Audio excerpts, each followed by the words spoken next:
সোনা, তোর কি সত্যি কপাল এতটা খারাপ যে বাবার আদর পাবি না? চিন্তা করিস না, কত নবজাতকেরই তো জন্মের আগে বাবা থাকে না। তুইও তাই মনে করবি। এমন সময় সিয়া এসে বলে, জানিস সিয়া, আমার কপালটা না খুব খারাপ, তবে এতটা খারাপ হবে জানতাম না আমি। দেখ, উদয় একটা সময় আমার জন্য আমার পাগল ছিল, আর যখন আমি পাগল হলাম ও বদলে গেল আমাকে পাগল বানিয়ে। মানে? মানে আমি উদয়কে ছেড়ে একেবারে চলে এসেছি। হোয়াট? কেন? তুই কি জানিস না উদয় তোকে কতটা ভালোবাসে? ভালোবাসতো সিয়া, এখন আর বাসে না। ও চায় না আমি ওর সাথে থাকি। ও সব সময় বলে আমি যেন ওর জীবন থেকে চলে যাই। এই বাচ্চা উদয় চায় না সিয়া, তাই আমি চলে এসেছি। দেখ, কোনো রিলেশনের আগারে আছে তাই বলে কি বিচ্ছেদ করতে আছে? উদয় ঠিকই তোকে নিতে আসবে, দেখে নিস। ও কখনোই আসবে না, কারণ ও বেঁচে গিয়েছে। ও আমাকে ঝামেলা মনে করে। এমন সময় দরজার বাইরে কেউ একজন কড়া নাড়ে। সিয়া দরজা খুলে অবাক হয়ে যায় উদয়কে দেখে। এ কি উদয়, তুমি?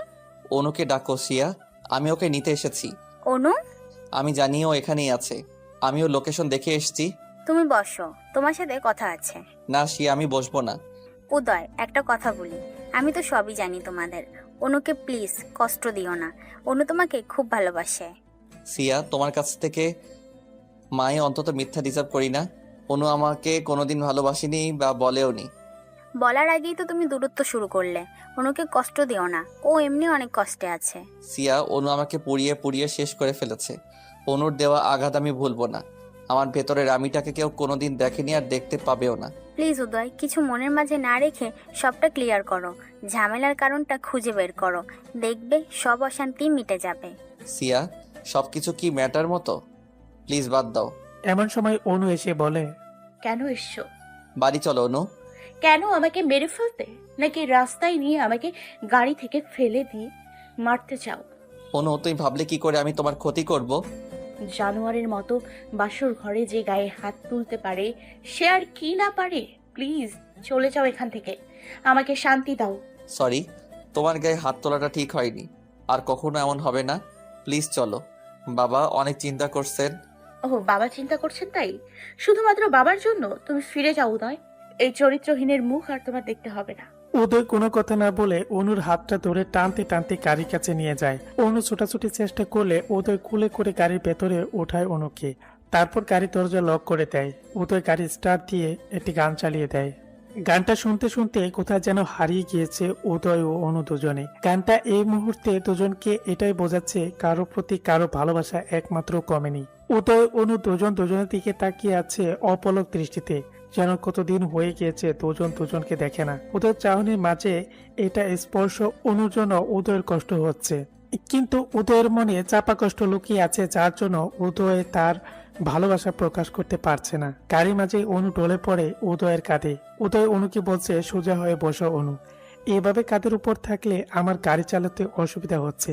উদয় অনুর মাথাটা সোজা করে দিল, কিন্তু অনু আবার ডলে পড়লো। উদয় খেয়াল করলো অনু চোখ বন্ধ করে আছে। উদয় প্রথমে ভেবেছিল ঘুমিয়ে পড়েছে। টাকাটাকির পরেও যখন অনু জ্ঞান ফেরেনি, তখন উদয় ভয় পেয়ে যায়।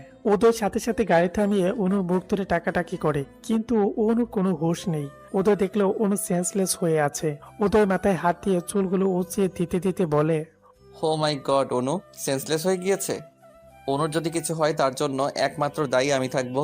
উদয় অনুকে টাকাটাকি করে, মুখে পানি ছেটা দেয়, কিন্তু কোনো কাজ হচ্ছে না। উদয় ভয় পেয়ে যায়।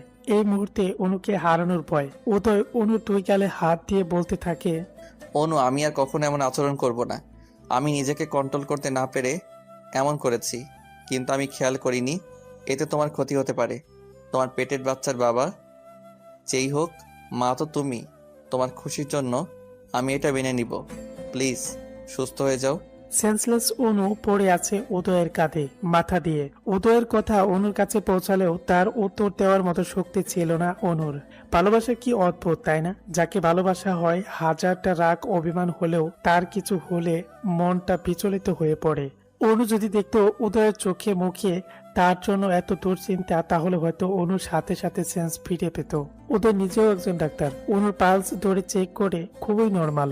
অনুর শরীর প্রচন্ড দুর্বল, গাড়িতে থাকা পানির বোতল থেকে চোখে মুখে পানি ছেটা দিলেও সেন্স আসে না অনুর। অচেতন অবস্থায় কিছু একটা বলছে অনু।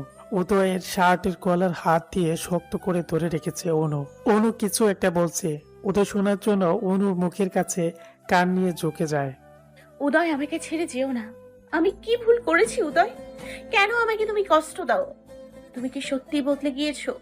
তোমার অনু কি এতটা খারাপ যাকে আর ভালোবাসা যায় না? উদয়, আমি কখনো মিথ্যে বলিনি জীবনে। আমাকে একটা বার বিশ্বাস করো, এই বাচ্চা তোমার। তোমার অনু কোনো পাপের চিহ্ন বহন করতে পারে না উদয়।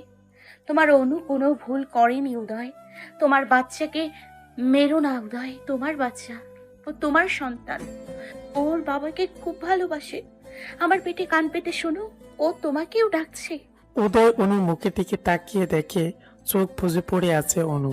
নিজের অজান্তে কি বক বক করে চলেছে। উদয়ের চোখে পানি জমেছে। সে অনুকে কখনো এভাবে দেখতে চায়নি। অনুর মুখটা নিষ্পাপ লাগছে দেখতে। উদয় অনুর মুখের দিকে তাকিয়ে ভাবছে, ইনোসেন্ট একটা মুখ, কিভাবে ভুল করতে পারে? তাছাড়া একটা অচেতন মেয়ে কিভাবে মিথ্যা বলতে পারে? অনু যে এখন নিজের কন্ট্রোলে নেই সেটা বুঝতে পারে উদয়। অচেতন ভাবে কেউ কখনো মিথ্যে বলতে পারে না। উদয় অনুর পেটে কান দিয়ে শুনতে পায় তার বাচ্চার রেসপন্স। পেটের ভেতরে যে আছে তার অস্তিত্ব স্পষ্ট বুঝতে পারছে উদয়। কেমন যেন উদয়ের কানে এমন একটা সাউন্ড এলো।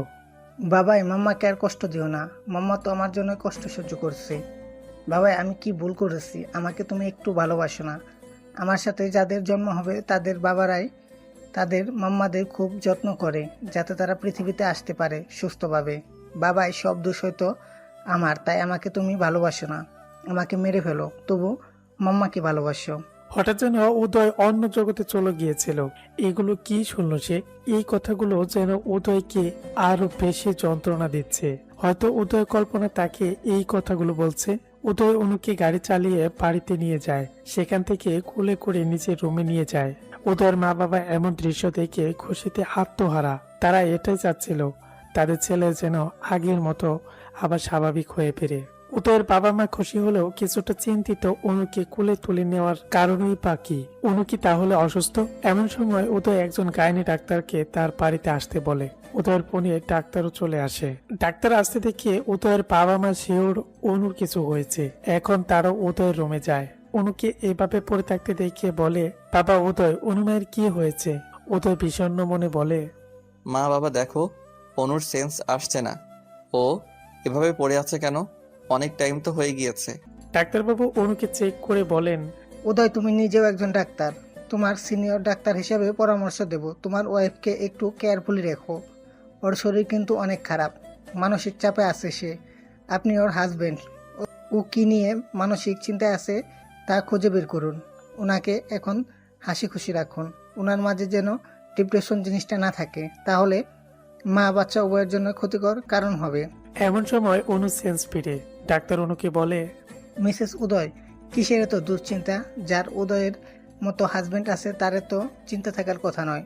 উদয় সব পেশেন্টদের মানসিক সাপোর্ট যেভাবে দেয়, রোগীরা ওষুধ না খেলেও উদয়ের সাথে কথা বলে সুস্থ হয়ে যায়। আর সেখানে আপনি এতটা চিন্তিত কেন?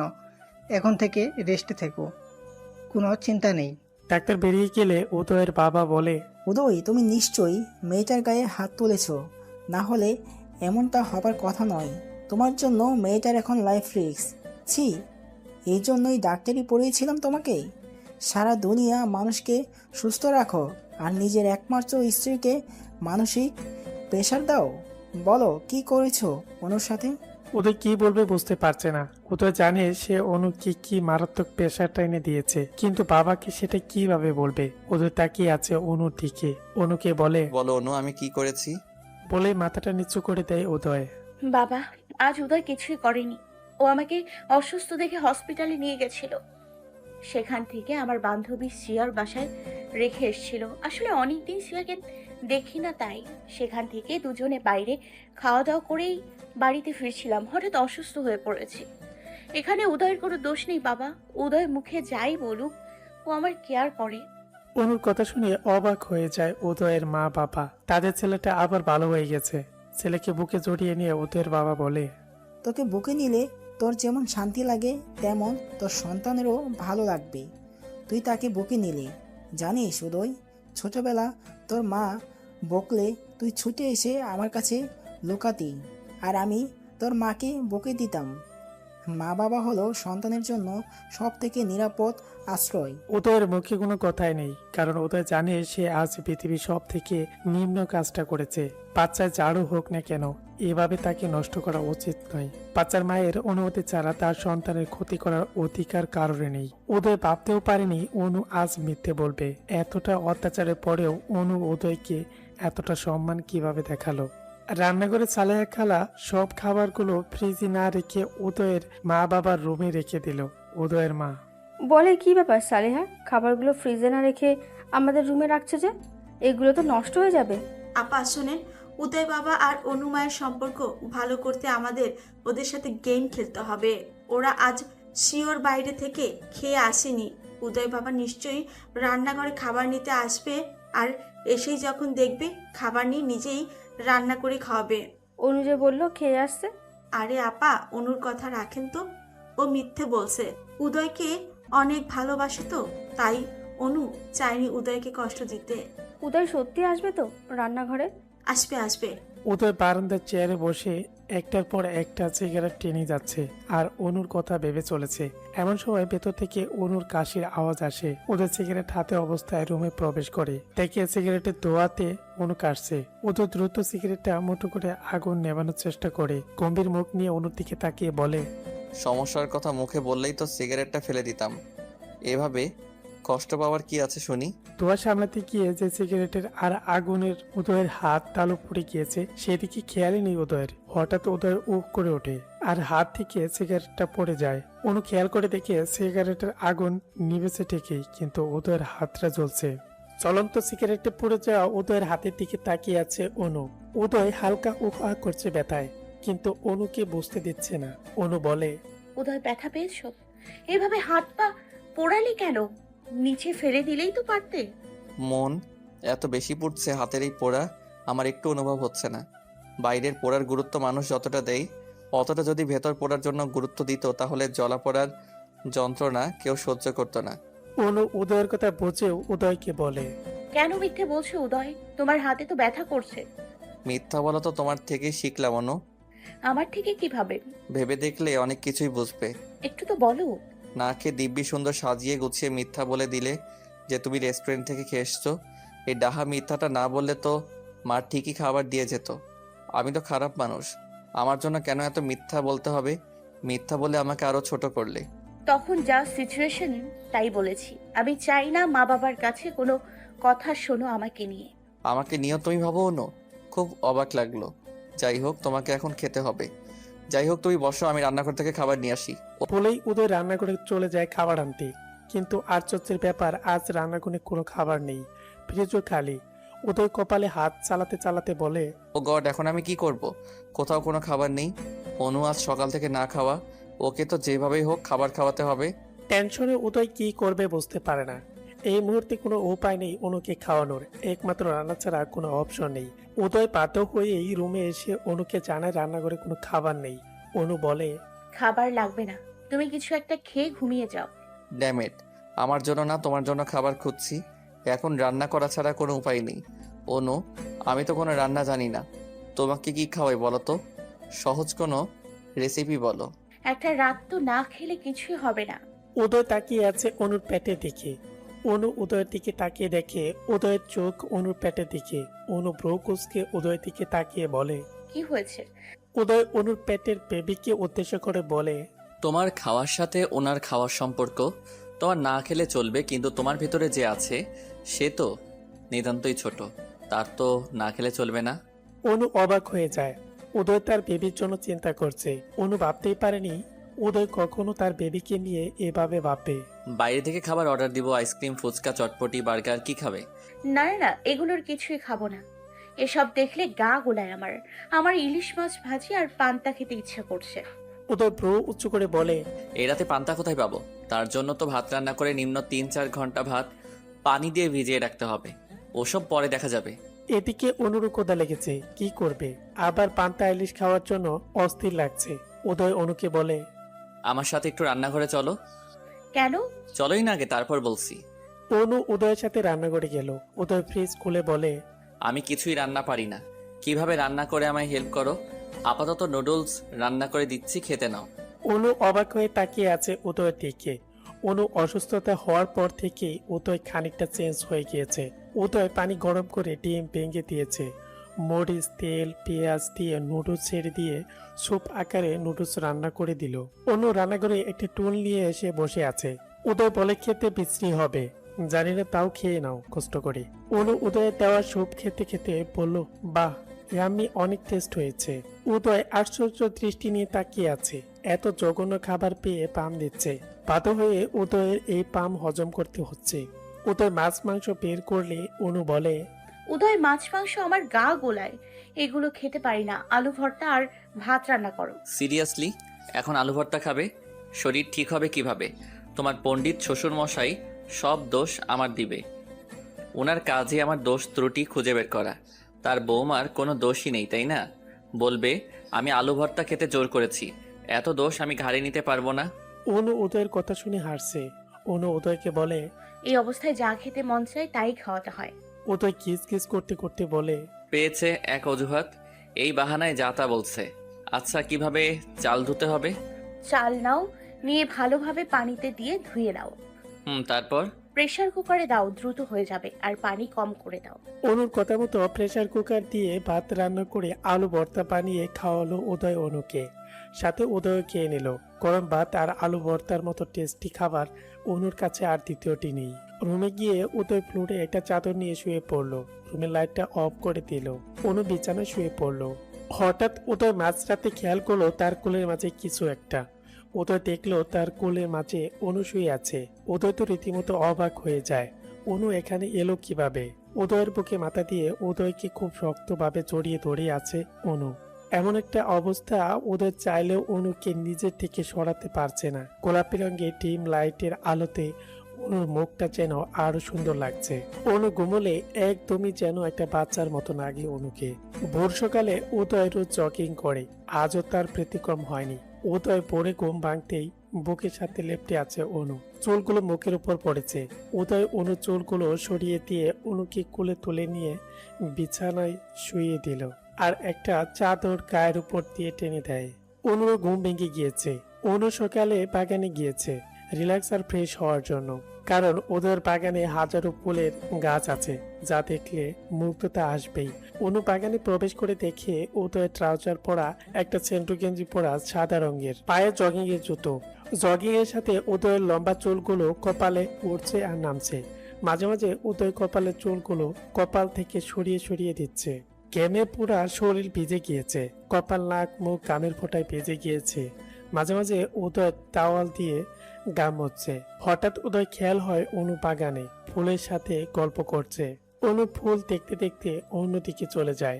এমন সময় উদয়ের ফোনে ফোন আসে। কিরে শালা, কই তুই? আমার বাপের ভিটেতেই আছি। বিটেতে নাকি বিছানাতে আসিস? এখন বিছানাতে থাকি আমি কখনো জীবনে শুনেছিস? হ্যাঁ, এজন্যই তো ফোন দিলাম। বিয়ের পর কতটুকু পরিবর্তন হয়েছিস? রুম থেকে বেরোচ্ছিস কিনা? কেন বিয়ে করলে কি রুমে পুঁতে যেতে হয় নাকি? না, নতুন বিয়ে করলে তো 7-1 মাসের আগে রুম থেকে বেরোনোর কথা নয়। তা ফুল সজ্জা কেমন হচ্ছে ভাই?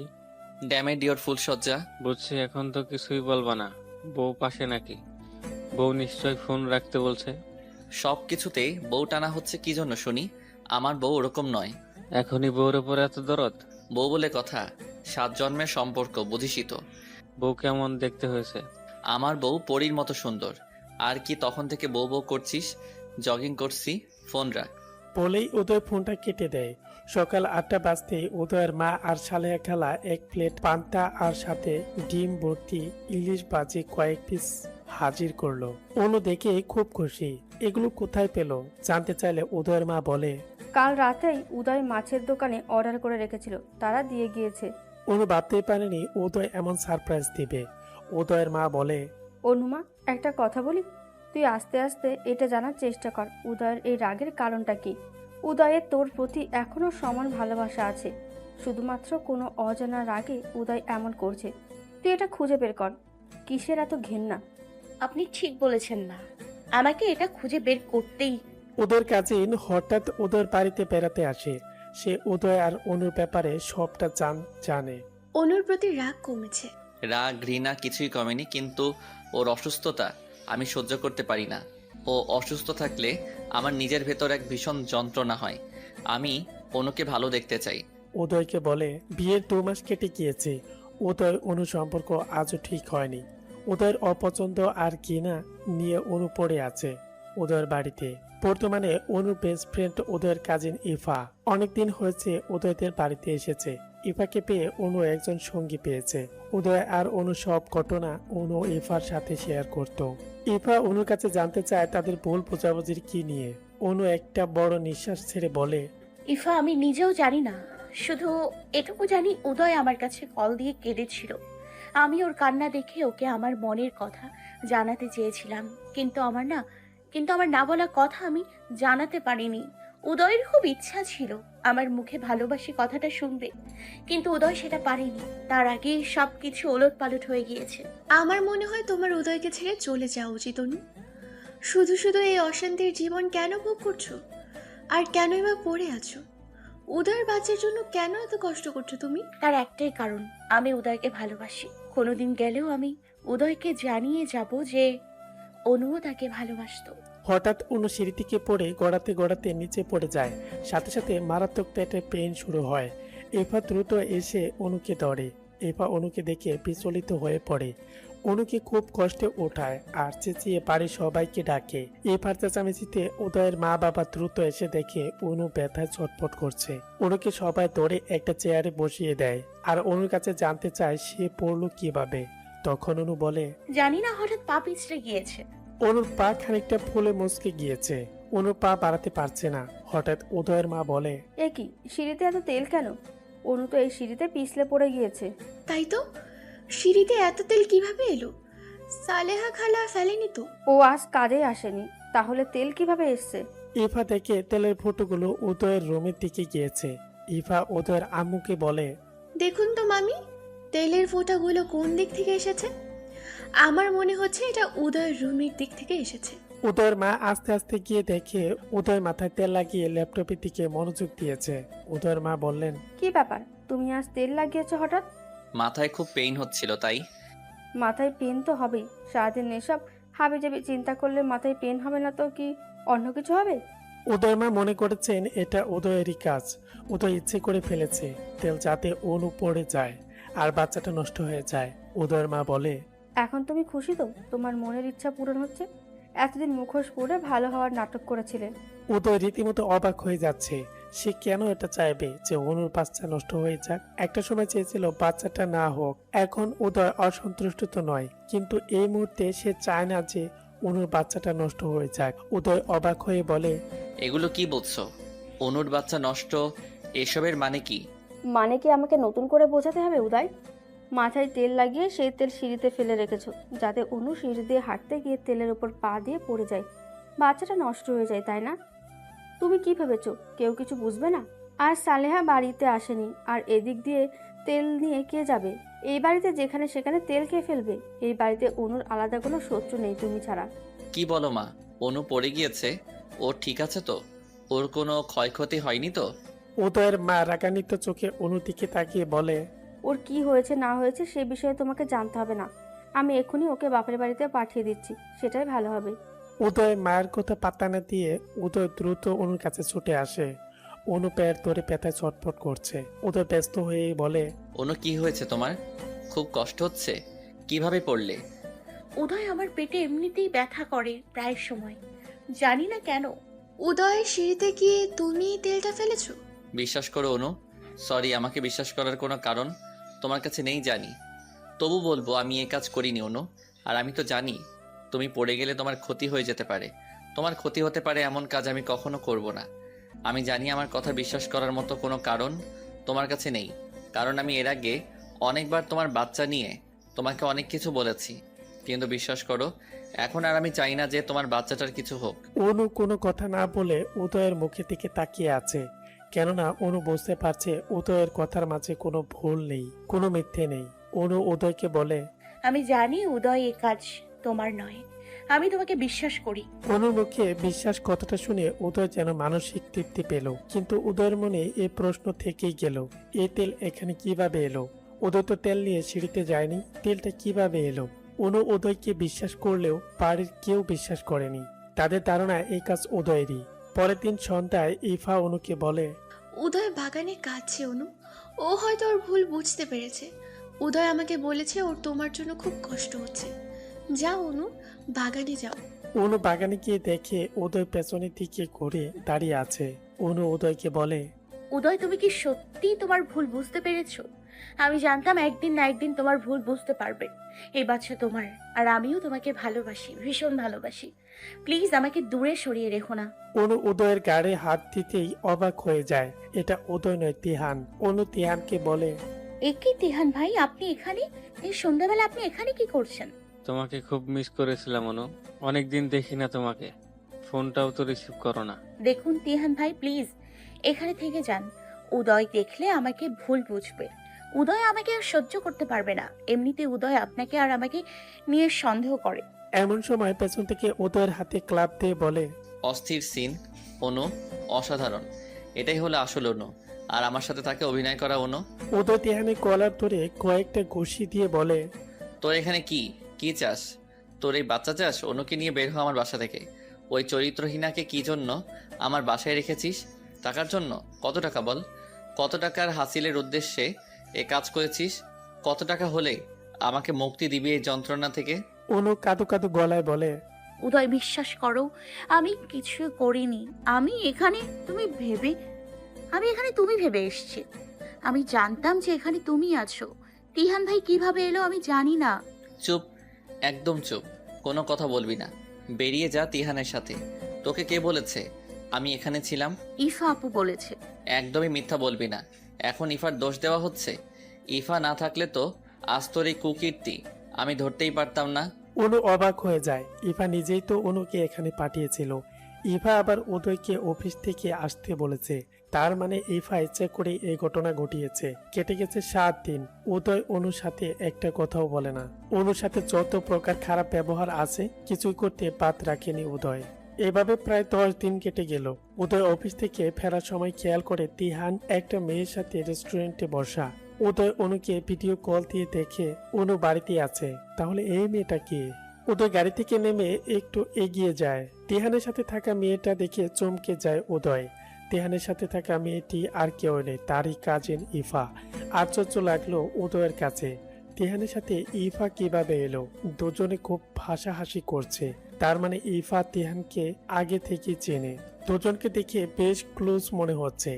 উদয় যেন মানসিকভাবে ধাক্কা খেলো। তাহলে কি সেদিন যে ইফা বলল সে তিহানকে চেনে না? সেদিন ইফা কল দিয়ে উদয়কে বলেছিল, উদয়, দ্রুত বাসায় এসো।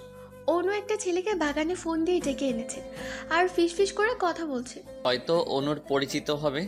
আরে না, পরিচিত হলে তো অনু আমাকে বলতোই। অনুর সাথে আমার এত ভালো রিলেশন, অনু তো আমাকে বলতো, তাই না? ও, তাহলে হয়তো অনুর কোনো প্রয়োজন, তাই কাউকে ডেকেছে। কারণ ছাড়া তো অনু ডাকেনি। উদয়, ব্যাপারটা তুমি নর্মালি নিচ্ছ।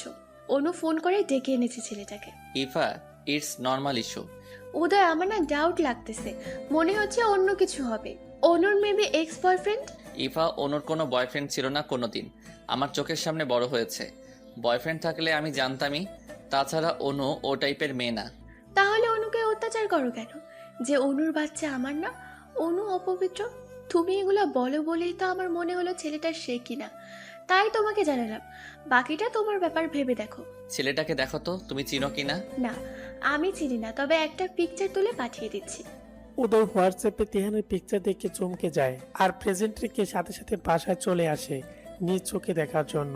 কেবলই উদয়ের মন নরম হয়েছিল যে অতীতে যেটা হয়েছে হয়েছে, অনুর সাথে আর কখনো খারাপ ব্যবহার করবে না। কিন্তু অনু আবারও বিশ্বাস রাখতে পারলো না। উদয় বাড়িতে এসে অনুর ফোন চেক করে দেখে সত্যি তিহানকে ফোন দেওয়া হয়েছিল। যদিও অনু কয়েকবার বলেছিল এই ফোন চেক করেনি। আর তিহান কিভাবে এসেছে অনু সেটাও জানে না। উদয় অনুকে বিশ্বাস করেনি। কিন্তু আজ তিহান আর ইভাকে একসাথে দেখে অবাক হচ্ছে। ইভা তাহলে সেদিন মিথ্যা বলেছিল? উদয় গাড়িতে গিয়ে বসে কপালে হাত চালাতে লাগে। কোথাও কিছু একটা গোলমাল হচ্ছে। এমন সময় ওখান দিয়ে অনু যাচ্ছিল। অনুকে দেখে বেশ মন খারাপ লাগছে। উদয় অনুকে দেখে গাড়ি থেকে নেমে অনুর কাছে যায়। অনু উদয় থেকে বেশ কিছু দূরে এগিয়ে হঠাৎ অনুর পায়ে কিছু একটা বেঁধে অনু পড়ে যেতে নেয়। সাথে সাথে তিহান গিয়ে অনুকে ধরার চেষ্টা করলেও অনু নিজেকে সামলে নিয়ে বিরক্তি নিয়ে বলে, ডোন্ট টাচ মি ভাইয়া। অনু তোমার শরীর ঠিক নেই, আমি হেল্প করছি। হেল্প? কিসের হেল্প? আজ অবধি একটা হেল্পও করেছেন আমাকে? আমাকে যদি একটা হেল্পও করতেন তাহলে আজ আমাকে উদয়ের অবহেলা নিয়ে বেঁচে থাকতে হতো না। অনু আমায় ভুল বুঝছো। লিসেন তিহান ভাই, এই পৃথিবীর মানুষ আমাকে বুঝিয়ে দিয়েছে রক্তের সম্পর্ক ছাড়া বাইরের মানুষ কখনোই আপন হয় না। আপনাকে অন্ধের মতো বিশ্বাস করে ভুল করেছি আমি। দেখো অনু, তুমি চলো, বসবে, মাথা গরম করো না প্লিজ। আমি তোমার খারাপ চাই না অনু। 2 হাত জোর করছি, আমার আর ভালো করতে হবে না আপনাকে। আমার এত উপকার আর সহ্য হচ্ছে না। আপনি কেন গেছিলেন উদয়দের বাড়িতে? আমি কি ডেকেছিলাম আপনাকে? বলুন ডেকেছিলাম কি না? আবার কি আশ্চর্যভাবে দেখি আমার নাম্বার থেকে আপনার নাম্বারে ফোন। কে দিয়েছিল ফোন আপনাকে? অনু, কোথায় একটা গন্ডগোল হচ্ছে। আমার নাম ধরে ডেকে আমাকে আর কোনো ভুলভাল বোঝানোর চেষ্টা করবেন না প্লিজ। উদয়ের সামনে কি নাটকটাই না করলেন, আর কি বাজেভাবে মিথ্যে বললেন আমি আপনাকে ডেকেছিলাম। অনু, আমি ভেবেছিলাম কলটা তুমি দিয়েছিলে। একদমই মিথ্যে বলবেন না। আপনি যখন ওখানে পৌঁছে গিয়েছেন তার অনেক পরে আপনার নাম্বার ডায়াল করা। অনু, আমার মনে হয় কি উদয় এসব করেছে। উদয় প্ল্যান করে এসব করছে যাতে তোমাকে ওর জীবন থেকে বাদ দিতে পারে। উদয় চায় না অনু তুমি ওর সাথে থাকো। আমি উদয়কে নিয়ে কোনো কথা শুনতে চাই না। উদয় কেমন আমাকে চেনাতে হবে না। আমি শিয়র থেকে সবটা শুনেছি। আপনাকে আমি ভাইয়ের মতো জানতাম, আর আপনি কিনা আমাকে পছন্দ করতেন, উদয়ের সাথে চ্যালেঞ্জ করতেন। আমি উদয়কে ভালোবাসি এটা জানা সত্ত্বেও উদয় আমাকে ভালোবাসে জেনেও এত নাটক কেন করলেন? উদয় তোমাকে ভালোবাসলে উদয়ের বাচ্চা কেন স্বীকার করছে? উদয় কেন তোমাকে ঘৃণা করে? পৃথিবীতে কোনো ছেলে আছে কাউকে ভালোবাসলে তার বাচ্চাকে অস্বীকার করে? সেটা আমারই দুর্ভাগ্য। অনু রাগান্বিতভাবে তিহানের কাছ থেকে চলে যায়। সামনে অনুর মা বাবা দাঁড়িয়ে আছে। অনুর হয়তো কোনো কাজ আছে এখানে, তাই মা বাবার সাথে এসেছে। উদয়ের হাত পা কাঁপছে অনু আর তিহানের কথা শুনে। আজ উদয় এটুকু শিওর তিহানের সাথে অনুর কোনো সম্পর্ক বা রিলেশন নেই। অনু যে তিহানকে ভালোবাসে না বা বাচ্চাটাও তিহানের না, তাহলে কি বাচ্চাটা সত্যি উদয়ের? কিন্তু উদয়ের কিছুই মনে নেই। যাকে কখনো স্পর্শই করেনি তার সাথে কিভাবে কি হয়, উদয়ের মাথায় এটাই ঢুকছে না। বেশ অনেকগুলো দিন আগের কথা। উদয় আর অনু তখন চোখে চোখে কথা হতো। অনু উদয়কে তখনও মুখ ফুটে বলেনি সে উদয়কে ভালোবাসে। উদয় তখন মনে করত অনু দিন দিন তিহানের সাথে ঘনিষ্ঠ হয়ে যাচ্ছে। অনু উদয়কে বলেছিল আমি একদিন তোমাকে ভালোবেসে সারপ্রাইজ দেব। উদয় সেই সারপ্রাইজের জন্য অপেক্ষা করতে করতে ক্লান্ত হয়ে গেলেও অনু সেই সারপ্রাইজ আর পায়নি। যেদিন অনু সারপ্রাইজ দিতে চেয়েছিল, সারপ্রাইজ হিসেবে দেখেছিল তিহান আর অনুর ঘনিষ্ঠতা। বেশ কিছুক্ষণ ভাবতে ভাবতে উদয় দেখে একটা ছেলে বেলি ফুলের মালা বিক্রি করছে। উদয় একটা মালা নিয়ে ছেলেটির দাম বলার আগে 1000 টাকা একটি নোট দেয় ছেলেটিকে। ছেলেটি বলে, ভাঙতি দেন। এটা তোমার, নিয়ে যাও। সামান্য একটা মামলা, আপনি এত টাকা দিয়ে কিনছেন কেন স্যার? এটা সামান্য না, তার হাসিটা অসামান্য। সে খুব পছন্দ করে এই মালা। এই মালা দেখলেই তার মুখে অন্যরকম একটা হাসি ফুটে ওঠে। ছেলেটি আরেকটা মালা দিয়ে, এই মালাটা আপনি সেই তাকে দিবেন স্যার, তাহলে সে অনেক খুশি হবে। ওই যে ব্লু কালারের শাড়ি পরে দাঁড়িয়ে আছে, ওনাকে গিয়ে মালাটা দিয়ে এসো। ছেলেটি অনুর কাছে গিয়ে বলে, দিদি মালা নিবেন? দেখুন একদম তাজা ফুলের মালা। আমার মন মরে গিয়েছে। এই মালা এখন আর আমার হাতে শোভা পায় না।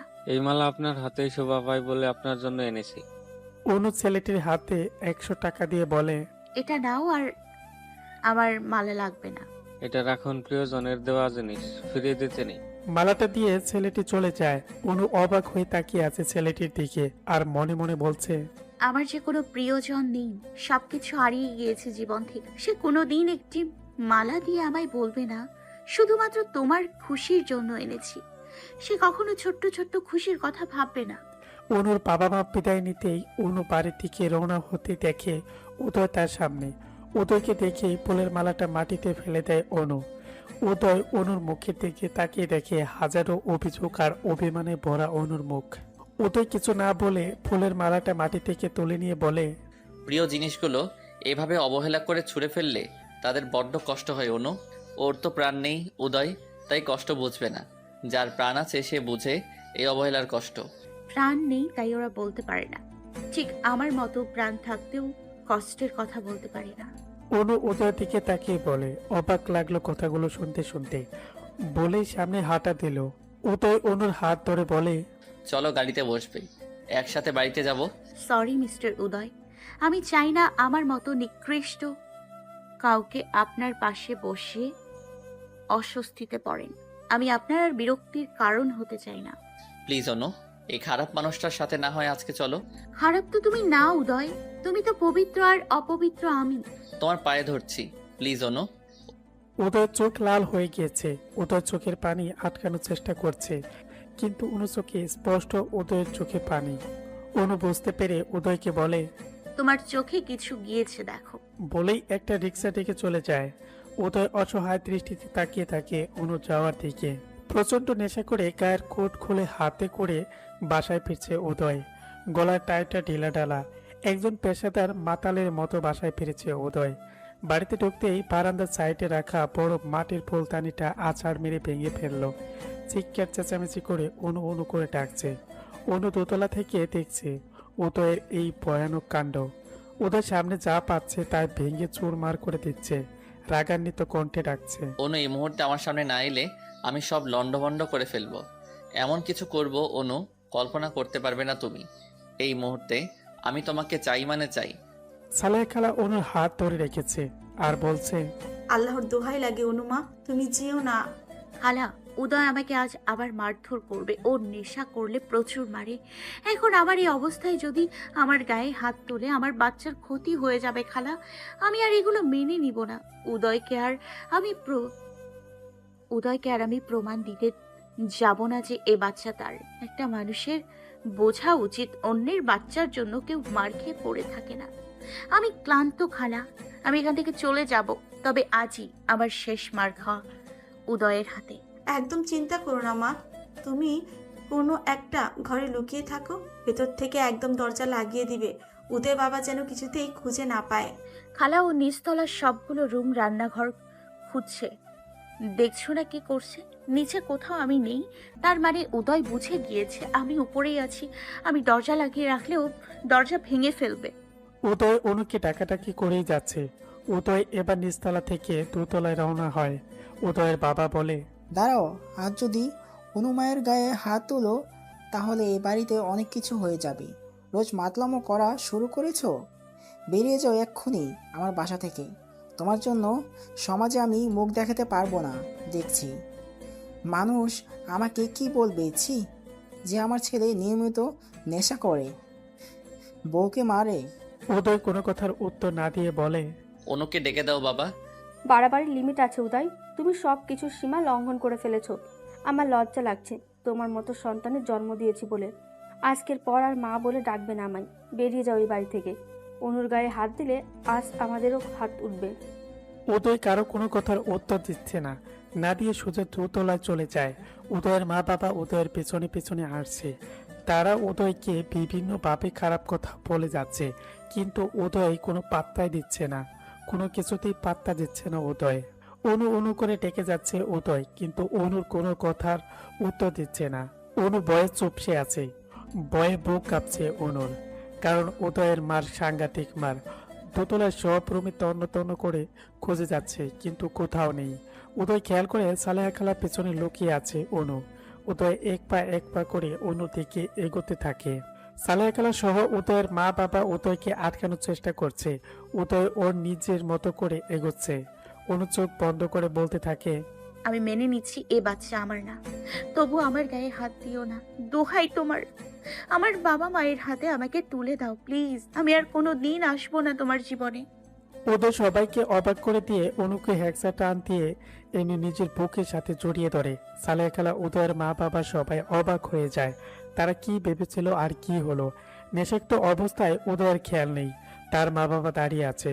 উদয় অনুকে জড়িয়ে ধরে কান্না ভেজা কণ্ঠে বলে, আজ আমার সাথে গাড়িতে আসলে না কেন? আমার খুব ইচ্ছা করছিল তুমি আমার পাশে এসে বসবে। আমার তোমার সঙ্গ পেতে মন চাচ্ছিল। অনু, আমার কেমন পাগল লাগছে তুমি ছাড়া। আমি এত খারাপ কিভাবে হয়ে গেলাম অনু? দেখো অনু, এরা সবাই আমাকে কত খারাপ ভাবে। আমি নাকি তোমাকে মারবো? আমি কি সত্যি তোমার গায়ে হাত তুলতে পারি? অনু, এরা আমাকে তোমার কাছে আসতে দিতে চাইছিল না। আমার যে তোমাকে দেখতে চাওয়ার তীব্র তৃষ্ণা পেয়েছিল। অনু, আই লাভ ইউ অনু। আমি তোমাকে পাগলের মতো ভালোবাসি। আমার হার্টবিটের স্পন্দন শোনো অনু। এখানে তোমার জন্য কত যন্ত্রণা। অনু, এই খারাপ হয়ে ছেলেটাকে আগের উদয়তে পরিণত করো, না হয় আমাকে মেরে ফেলো। আমার হৃদয় অনেক আগেই তোমাদের সমর্পণ করেছি। অনু অবাক হয়ে যায় উদয়ের এমন কথা শুনে। উদয়ের বুকে দীর্ঘ ক্লান্তির নিঃশ্বাস নিচ্ছে অনু। দু চোখ পেয়ে ঝরছে অজরে পানি। এ যেন ভীষণ ক্লান্তির পরে স্বস্তি। উদয় অনুর পেটে হাত দিয়ে বলে, এই বেবি, তুই কি সত্যি আমার? তুই যদি সত্যি আমার হোস, তাহলে তোর মাম্মাকে কেন বলিস না পাপ্পার কষ্ট হয়? পাপ্পা সেটা বোঝাতে পারে না। তোর মাম্মাকে বল পাপ্পার কষ্ট দূর করে দিতে। পাপ্পার মনের মাঝে অনেক কষ্ট। তুই আর তোর মাম্মা আমাকে খুব ঘৃণা করিস, তাই না? আমি তোদের ভালোবাসা পাওয়ার যোগ্য না? আমি তোর মাম্মাকে কখনো বুঝতে চেষ্টা করিনি। তোর মাম্মা কেন আমাকে বোঝাতে পারে না? কেন আমার সন্দেহ দূর করতে পারে না? আই লাভ ইউর মাম্মা। বলেই উদয় ঘুমিয়ে যায় অনুকে জড়িয়ে ধরে অবস্থায়। অনু তাকিয়ে দেখে উদয়ের মা বাবা ছালেয়া খেলার দিকে তাকিয়ে আছে। সবাই যেন আজ হতবাক। অনু উদয়ের বাবাকে বলে, বাবা, উদয়কে একটু ধরুন। উদয়ের বাবা উদয়কে রুমে নিয়ে শুয়ে দিল। কেউ কিছু না বলে যে যার রুমে চলে যায়। অনু উদয়ের কপালে হাত দিয়ে উদয়ের পাশে বসে আছে। এমন সময় ইফা অনুর রুমে প্রবেশ করে। ইফা যেন খুব ব্যস্ত হয়ে পড়েছে উদয়কে দেখে। ইফা অনুকে বলে, কি হয়েছে উদয়? ও তো এত সকালে ঘুমোয় না। উদয় চোখ মুছে ইফা হাত দিতে গেলেই অনু ইফার হাতটা এক ঝটকা মেরে সরিয়ে দেয়। ইফা অবাক হয়ে তাকিয়ে থাকে। কারোর রুমে প্রবেশ করলে তার অনুমতি নিতে হয়। এতটুকু ভদ্রতা কি তোমার নেই?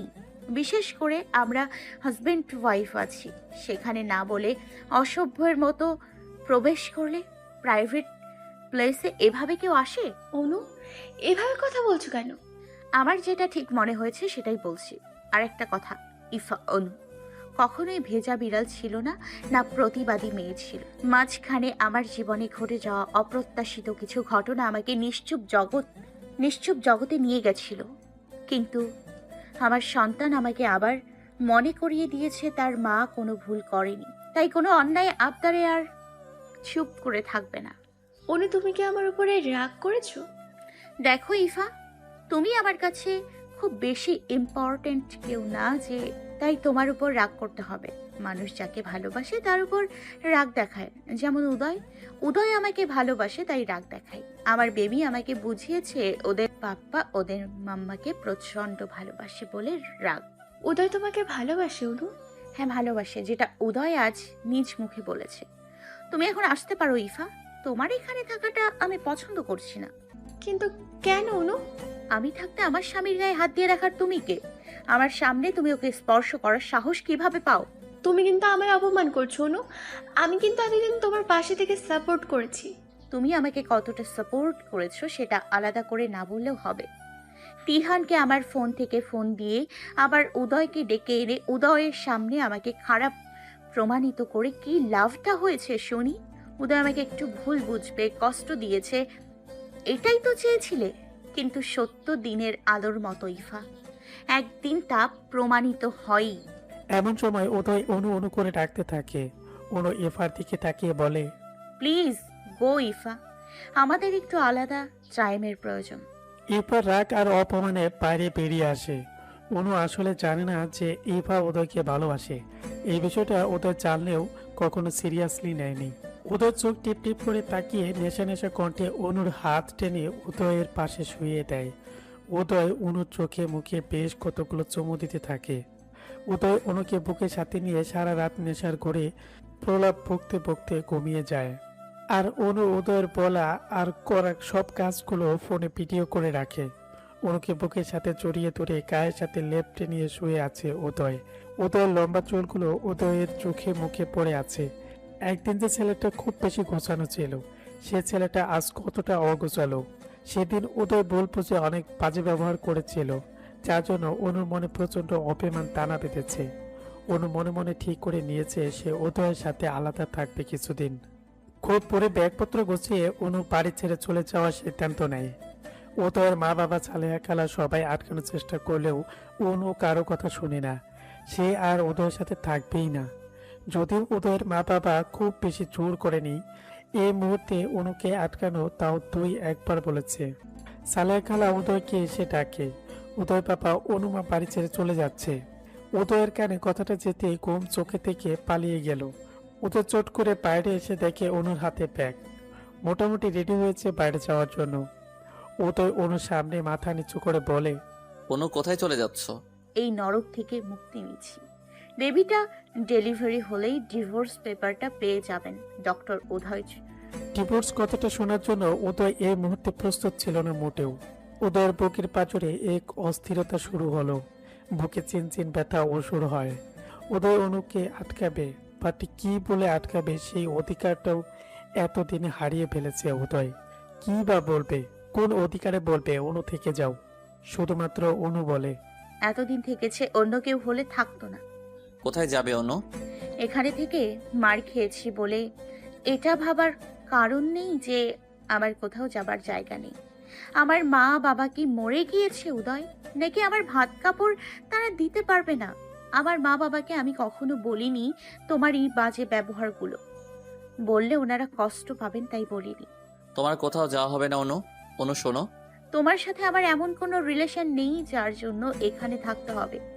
রোজ নেশা করে যে নিজের স্ত্রীর সাথে অসভ্য আচরণ করে তার সাথে থাকা সম্ভব নয়। আর কিসের স্ত্রী? আমি তো চরিত্রহীনা। আমাকে তো স্ত্রী বলে মেনেই নাওনি।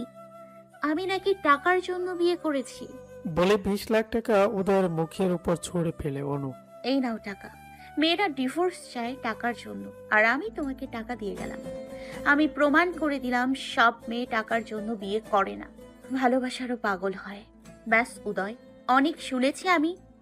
আর নয়, আমার যদি টাকারই লোভ হতো তাহলে তিহানকে আমি বিয়ে করতে পারতাম। তিহানের কি তোমার থেকে টাকা পয়সা কিছু কম আছে? দুঃখিত, তোমাকে আমি ছোট করার জন্য কথাটা বলিনি। আমাকে কি কখনো কোনো টাকাওয়ালা ছেলে প্রপোজ করেনি উদয়, যে টাকার জন্য তোমাকে বিয়ে করতে হবে? শুধুমাত্র ভালোবাসার জন্য এসেছিলাম তোমার কাছে। একটা মেয়ে হয়ে নির্লজ্জের মতো তোমার বাবাকে বলতে হয়েছে তার ছেলের সন্তান আমার পেটে। কতটা অসহায় ছিলাম আমি সেদিন ভাবতে পারো? একটানা 2টা মাস আমি তোমার সাথে যোগাযোগ করতে পারিনি। আমি পাগলের মতো হয়ে গেছিলাম। একটা কুমারী মেয়ে আমি। সমাজ আমাকে কি উপাধি দিত উদয়? আমাকে সবাই চরিত্রহীনা বলতো। আমার মা বাবাকে সমাজের মানুষ থুথু দিত। আমি পারিনি সেদিন আমার ভালোবাসার চিহ্নকে মুছে ফেলতে।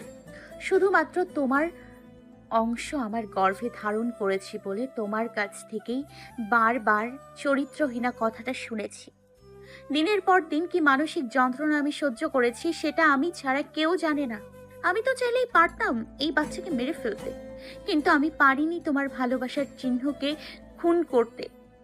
আর এই একটা মাত্র অপরাধে আমি আজ চরিত্রহীনা। এই কাহিনী অনেক হয়েছে, আর নয়। Bye forever. দেখা হবে বাচ্চা সহ কোর্টে। অনু যা খুশি বলো, কার বাচ্চা কি এগুলো নিয়ে আমি আর ভাবতে চাই না, বাট আমাকে ছেড়ে যেও না। একটা নেশাখোর অসভ্য মাতালের সাথে একদিনও না। অনু, আমি নেশা করেছি কিন্তু অসভ্য নয়। তুমি অনেক বড় অসভ্য। আমার সাথে খুব বেশি অসভ্যতা করেছো। আমি কোনো অসভ্যতা করিনি। উদয় অপরাধীদের মতো অনুর সামনে 2 হাত জোর করে বলে, আমি কি অন্যায় করেছি তার জন্য আলাদা আলাদাভাবে ক্ষমা চাওয়া সম্ভব নয়। আমি কয়েক জন্ম ধরে ক্ষমা চাইলেও শোধ হবে না। শুধু বলবো, ক্ষমা করো আমায় অনু। তুমি তো আমার পরিণীতা। তুমি ক্ষমা না করলে আমার যে এই জীবনে আর মানসিক শান্তি আসবে না। কাল রাতে কি করেছো ভেবে দেখো। কি করেছি? কাল তুমি নেশাক্ত অবস্থায় আমার সাথে অসভ্যতা করেছো। অনু চলে যাবে তাই বলে এত বড় অপবাদ দিয়ে যাবে? অনু উদয়ের হাত ধরে টানতে টানতে নিজের রুমে নিয়ে গিয়ে দরজা লাগিয়ে দেয়। ফোনের ভিডিওটা বের করে দেখায়। উদয় অবাক হয়ে যায়। উদয় নেশাক্ত অবস্থায় অনুকে পাগলের মতো চুম্বন করেছিল। অনুর সাথে অনেক বেশি ঘনিষ্ঠ হওয়ার চেষ্টা করে। নেশাক্ত অবস্থায় অনুকে বলেছিল, আমাকে ছেড়ে যেও না। আরো বেশ কিছু অন্তরঙ্গ মুহূর্ত থাকে। উদয় অনুর হাত থেকে ফোনটা নিয়ে ভিডিওটা আরো কয়েকবার দেখে। উদয় আশ্চর্য হয়ে যায় নিজের কাজ নিজেই দেখে। অনু, আমার কিচ্ছু মনে নেই। এগুলো আমার অজান্তে কখন কিভাবে হয়েছে আমার কিছুই মনে নেই। বিলিভ মি অনু, আমার কিছুই খেয়াল নেই। আমি এমন ছেলে না অনু, তুমি তো জানো আমি কেমন। তুমিও তো জানতে আমি কেমন। কখনো কি বিলিভ করেছো আমায়? অনু নেশার ঘরে কিছুই মনে নেই আমার। তার জন্য দায়ী কে উদয়? আমি নাকি অন্য কেউ? তুমি নেশা করবে, সেই অবস্থায় যে কাজগুলো করবে তার দায়ভার তুমি নেবে না? বাহ, খুব ভালো। আজ আমি চলে যাচ্ছি। যেদিন মনে পড়বে সে রাতের কথা সেদিন ফিরে আসবো, তার আগে নয়। ওদের চেয়েও পারেনি অনুকে আটকাতে। অনু সিঁড়ি দিয়ে নামছিল, এমন সময় ওদের কাজিন, বছর 5 বয়স হবে, অনু হাত ধরে বলে, ভাবি আসো, আজ আবার পড়ে যাওয়া গেমটা খেলি। আজ না শোনা, অন্যদিন খেলবো। না, তোমার মন খারাপ দেখা যাচ্ছে। তোমার মন খারাপ হলে যে গেমটা খেললে মন ভালো হয়ে যায়, সেটা আজও খেলবো। তুমি রাগ করে বাপের বাড়ি চলে যাচ্ছ, দাঁড়াও আমি তোমার মন ভালো করে দিচ্ছি।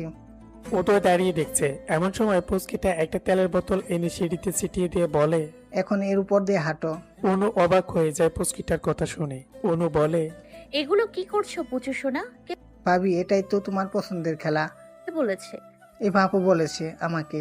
আগের দিন তো এভাবেই তোমার মন ভালো করে দিলাম, আর তুমি পড়ে গেলে। অনু আর উদয় দুজনেই অবাক হয়ে যায়। তার মানে সেদিন সব করেছিল ইফা। ইফা অনুর করা অপমানের জন্য বাড়ি ছেড়ে চলে গিয়েছে। এদিকে ইফা বুঝিয়েছিল তেলটা উদয় ফেলেছে। অনুর তখন ইফাকে নিয়ে বাবার টাইমই ছিল না। ব্যাগ নিয়ে সোজা বাপের বাড়ি চলে যায়। কেটে গিয়েছে কয়েক মাস। অনু উদয়ের সাথে কোনো যোগাযোগ করেনি। উদয় চেয়েও পারেনি। অনুর মা বাবা সব শুনে তারাও চায় না তাদের মেয়ে উদয়ের সাথে থাকুক। অনুর মা বাবা উদয়ের বাড়িতে বলে দিয়েছে উদয় যেন যোগাযোগ করার চেষ্টা না করে। 6 মাসের গর্ভবতী অনু উদয়ের সাথে তো মাসে কোনো যোগাযোগ করেনি। কতদিন হয়ে গেছে অনু উদয়ের সাথে কথা হয় না, আর দেখাও হয় না। উদয় আজ 100 বারেরও বেশি কল দিয়েছে, অনু ধরেনি। অনু চায় উদয় সব মনে পড়ুক, তবেই সে ফিরে যাবে। হালকা হালকা শীত পড়েছে, ফ্যানের বাতাসে বেশ ঠান্ডা লাগছে। অনু ফ্যানটা বন্ধ করে আলমারি খুলে বাইরে কিছুটা শাড়ি তুলে রাখতে যেতেই কাপড়ে ভাঁজগুলো ভেঙে কতগুলো শাড়ি পড়ে যায় নিচ্ছে। শাড়িগুলোর মাঝে বেশ কয়েকটা উদয়ের দেওয়া। উদয় বিয়ের আগে সালেহা খালাকে দিয়ে শাড়িগুলো পাঠাতো। শাড়িগুলো তুলে বিছানায় নিয়ে অনু হাত বোলাচ্ছে। এই শাড়িগুলোর সাথে জড়িয়ে আছে তার কত স্মৃতি। এমন সময় অনুর মা রুমে প্রবেশ করে আর বলে, যে মানুষটার শাড়িকে এতটা যত্ন করিস, মানুষটাকে কেন ফিরিয়ে দিচ্ছিস মা? একটা কথা বলি অনুমা, আমার কি মনে হয় জানিস, উদয় নিজে খুব অনুতপ্ত। কাল দেখলাম অনেক শুকিয়ে গিয়েছে ছেলেটা। আমার হাত ধরে খুব কাঁদছিল। একটা ছেলে তো সহজে কাঁদে না। উদয়ের সমস্যাটা আমি বুঝতে পারছি। একদিকে তোকে ভীষণ ভালোবাসে, অন্যদিকে তোর পেটে অন্যের বাচ্চা ভেবে অস্বস্তিতে আছে। তোর থেকে উদয় যন্ত্রণা বেশি। একটা কথা তো আর অস্বীকার করা যায় না মা। উদয় সারাটা জীবন তোকে পাবার জন্য একটা জনম কাটিয়ে দিয়েছে। সেই উদয় তোকে অবিশ্বাস করেছে। নিশ্চয় এমন কিছু হয়েছিল যেটা উদয়কে অনেক কষ্ট দিয়েছিল। তোর খুঁজে বের করা উচিত, এমন কি হয়েছিল, কি জন্য ও তোকে সন্দেহ করেছে। মা, ও তিহানকে নিয়ে সন্দেহ করে। একটা ছেলে কি একেবারে খালি খালি সন্দেহ করে অনু? যেহেতু বারবার তিহানের নাম বলছে, নিশ্চয় তিহান উদয়কে এমন কিছু বলেছে বা করেছে যার জন্য উদয় ভুল বুঝতে বাধ্য হয়েছিল। এতদিনে তোর খুঁজে বের করা উচিত ছিল তিহান আসলে কি করেছে। মা, আমি আমার আর উদয়ের ব্যাপারে সবটা তিহান ভাইকে বলতাম। আমাকে উনি সব সময় সাহায্য করেছে, সাপোর্ট করেছে। তিহান ভাইয়া আমাকে যেভাবে বুঝাইছে তাই বুঝেছি।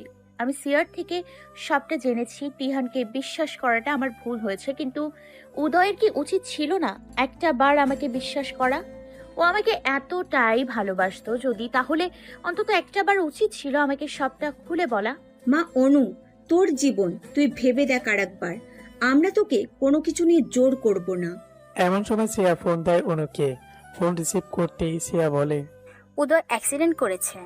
অনু একটা দীর্ঘ নিঃশ্বাস ফেলে বলে, তুই একটু দেখে এসে আমাকে বলবি প্লিজ, উদয় কেমন আছে? কেন, তুই যাবি না অনু? না, যাব না। কেন অনু? যে সম্পর্ক শেষ হয়ে গিয়েছে সেখানে গিয়ে লাভ কি? তোর কি খারাপ লাগছে না অনু? আমার ভালো খারাপে কারোর কিছু যায় আসেনি কখনো। একটা অনুরোধ, প্লিজ আমাকে জানা উদয় কেমন আছে, সিরিয়াস কিছু হয়নি তো? আমি হসপিটালে এসেছি অনু। আজ তোকে অনেক ইম্পর্ট্যান্ট একটা কথা বলতে চাই, যেটা শুনলে তুই আশ্চর্য হয়ে যাবি। কি কথা? তুই সেদিন তিহানের কাছে একটা চিঠি দিয়েছিলি যে তুই ওদেরকে ভালোবাসিস, উদয়ের জন্য পোর পার্কে অপেক্ষা করবি। কিন্তু তিহান তোকে দিয়ে তিহানের প্রেমিকাকে দেওয়ার জন্য যে চিঠি লিখেছিল সেটাই তিহান উদয়কে দিয়ে বলেছিল যে তুই চিঠিটা তিহানকে দিয়েছিস। সেই বৃষ্টি রাতে তুই তিহানের কাছে চিঠি দিতে গিয়েছিলি উদয়ের জন্য, আর তিহান সেটার অপব্যবহার করেছে। তোর ড্রেসের মতো হুবহু সেম ড্রেস বানিয়ে তিহান ওর জিএফকে দিয়েছে আর মেয়েটার সাথে বাজে রিলেশন করেছে। তার ভিডিও করে উদয়কে দেখিয়েছে আর এমনভাবে এডিট করেছে ওই মেয়েটার ফেসে তোর ফেস লাগিয়ে দিয়েছে। তিহান এতটাই খারাপ যে তোকে পাওয়ার জন্য অন্য একটা মেয়েকে ইউজ করেছে। উদয় দেখেই সেদিন থেকে নেশা করা শুরু করেছে। উদয় নিজের প্রাণের থেকে তোকে বেশি ভালোবাসতো অনু। প্রাণের থেকে প্রিয় মানুষটার এমন বাজে ভিডিও দেখলে কার ভালো লাগে বল? এমনকি তিহান প্রায় এমন ভিডিও দেখাতো উদয়কে, যেটা দেখে উদয় বিশ্বাস করতে বাধ্য হয়েছিল। অনু, একবার ভেবে দেখ উদয় কতটা কষ্ট পেয়েছিল তোকে না পাওয়ার যন্ত্রণার। তিহান যখন বারবার উদয়কে বলতো অনু সব কিছু দিয়েই তিহানকেই ভালোবাসে। উদয়ের মনের ক্ষতটা দেখ অনু। উদয় যে বেঁচে আছে সেটাই অনেক বড় ব্যাপার। উদয়ের অবস্থা ভালো না অনু, পারলে একবার দেখতে আয় প্লিজ। অনু ফোনটা কেটে অনুর মা বাবাকে সাথে নিয়ে হসপিটালে গেল। ওদের ক্যাবিনে ইভা উপস্থিত। ওদের অ্যাক্সিডেন্ট শুনে ইভা এসেছে। ক্যাবিনের বাইরে সবাই বসে আছে। ডাক্তার একজন একজন করে অ্যালাউ করছে দেখার জন্য। অনু গিয়ে দেখে যে ইভা ভেতরে উদয়ের মাথার পাশে টুল নিয়ে বসে আছে। ইভা উদয়ের কাছে জানতে চাইলো এভাবে অ্যাক্সিডেন্টটা কিভাবে হলো। উদয় উত্তর দিল, ইচ্ছাকৃতভাবেই হলো। ইচ্ছাকৃতভাবে মানে? আমি নিজেকে শাস্তি দিতেই এমনভাবে বেখেয়ালভাবে রাস্তা ক্রস করছিলাম যাতে আমার অ্যাক্সিডেন্ট হয়। যদি বড় কিছু হয়ে যেত? বড় কিছু হতে এমন করেছি, আমি বেঁচে থাকতে চাইনি তাই। এসব পাগলামির কারণ কি উদয়? অনু, মানে? এসবের মানে অনু, আমি অনুর জন্য এমন করেছি। কি লাভ তাতে উদয়? যে ছেড়ে চলে গিয়েছে তার জন্য এসব পাগলামো করে? অনুকে আমি যতটা আঘাত দিয়েছি ততটা নিজে পেতেই নিজেকে ক্ষত করেছি। উদয় যে তোমাকে ভালোবাসে তার দিকে ফিরেও তাকিয়ে দেখলে না? যে প্রতিটা মুহূর্তে তোমাকে চায়, যে তোমাকে ভীষণ ভালোবাসতে চায় উদয়। আমার দিকে তাকিয়ে দেখো উদয়, এতদিন আমি বলতে পারিনি তোমাকে। ভেবেছি তুমি একদিন না একদিন ঠিকই আমাকে বুঝবে, কিন্তু না, তুমি আজও অনুকে নিয়েই পড়ে আছো। ভেবেছিলাম অনুকে ঘৃণা করো, হয়তো আমাকে মেনে নেবে, কিন্তু তোমার মনে বিন্দুমাত্র জায়গা আমার জন্য নেই। ইফা, আমার ঘৃণাতেও অনু, আমার অবহেলাতেও অনু, আমার ভালোবাসাতেও অনু, আমার ভালোবাসার প্রথম এবং শেষ শব্দ অনু। এসব কি বাজে কথা বলছো? তুমি আমাকে ভালোবাসো? প্লিজ, ভালো লাগছে না এগুলো শুনতে। অনু দরজায় দাঁড়িয়ে আছে। হঠাৎ ইভা চোখ পড়ল অনুর দিকে। ইভা উঠে এসে অনুকে বলে, তোমার এখানে কি চাই? উদয়ের পাশে এখন আর তোমাকে প্রয়োজন নেই। তুমি চলে গিয়েছিলে, এখন কি চাই তোমার? যাও এখন। তোমার সাথে বোঝাপড়াটা পরে সেরে নিব। এখন আমার স্বামী অসুস্থ, সো লিভ হিয়ার। ইভা অনুকে কিছুতে ঢুকতে দেবে না। উদয় অনুর কণ্ঠ শুনে অনুর নাম ধরে ডাক দেয়। অনু ইভাকে এক ঝাটকায় ফেলে দিয়ে বলে, তোমার সাথে অনেক বোঝাপড়া আছে আমার। ভেবো না আমি কিছুই জানি না। নিজে তেল ফেলে উদয়কে ফাঁসাতে চেয়েছিলে তুমি। বলেই অনু ক্যাবিনে প্রবেশ করে। অনু উদয়ের পাশে টুলে বসে উদয়ের হাত ধরে হু হু করে কেঁদে দিল। উদয় খুব ভালোভাবে ক্ষতবিক্ষত হয়েছে, অনেক রক্ত ঝরেছে। অনু কেঁদে যাচ্ছে।